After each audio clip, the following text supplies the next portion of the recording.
Hey everybody, it's Brian. Thanks for joining me. I'm sorry for getting this video out so late. It's about 10 o'clock, almost 10 o'clock at night my time.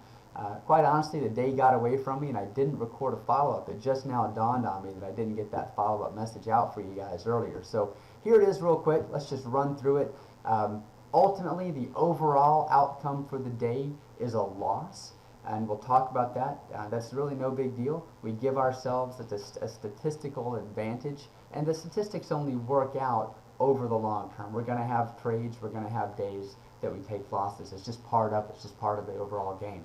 So let's go into it real quickly. This morning, I recorded a quick message as my day was starting, and we were short on the ES.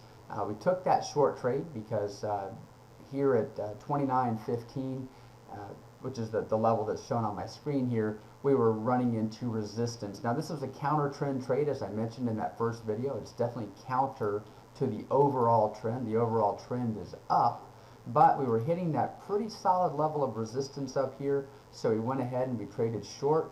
We were looking to pick up a couple of ticks, and we did. This moved far enough that, in my favor, it went 1-to-1, which allowed me to move my stop loss to break even, actually a little better than break even. So we ultimately ended up making a profit on this trade. It did reverse and it went long on us. Now, as you know from the training that we talked about, when you have a resistance level like this, once it's broken, it becomes support. So what we were looking for is, after this level was broken, we wanted price to float back to it so that we could enter long.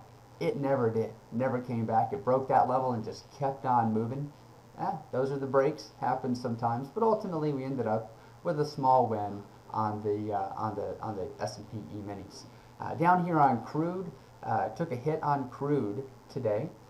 We're looking at this level here, trading from this 52.78. When we go out to a 4-hour chart, let's go to a 4-hour, we can see that this was a pretty solid level of resistance for us. The overall trend has been down in crude. We've been moving short on crude, so as it floated up to this level, I was looking to go short on this. So price came up to this 52.75, 52.78 area. I went short.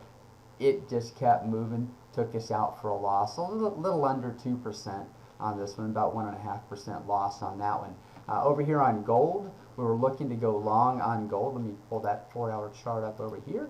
So as we can see, we've been on an upward trend on gold, so we wanted to go long on this. Gold came down, hit a key level for us. We were able to take this long, trail our stop up. Ultimately, it didn't go as far as I would like before we pulled back and got stopped out. So we ended up with a win, but it wasn't that full 1-to-1. So we took about a 0.7% win, almost a 0.8% win on that. But overall, if we take everything, we're plus 870 something and change, almost 880, and so we made a positive 880, but we lost 1560 on this one. So we ultimately ended the day with about a 0.6% loss on the account. But hey, that's part of it, and we'll talk more about that down the road.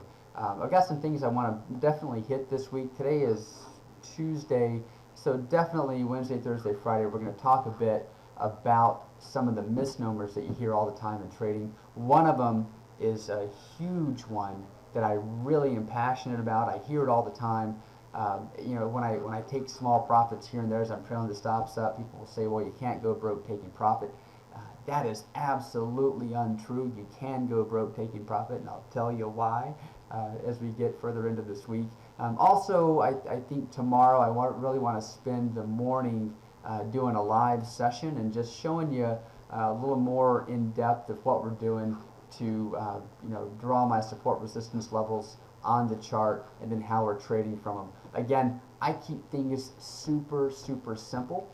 That's another one of the things that folks will say is, Brian, you make it too simple. Where are all your line studies and your technicals and so on and so forth? I don't believe in them. And I'll tell you why about that too. I think it's all a whole bunch of bull hockey. Anyway, we'll get more into that. So ultimately, we took the first loss of the recordings that I've been doing on this channel. I think that's good to see, because it shows you that you can do things right and you still have a negative outcome.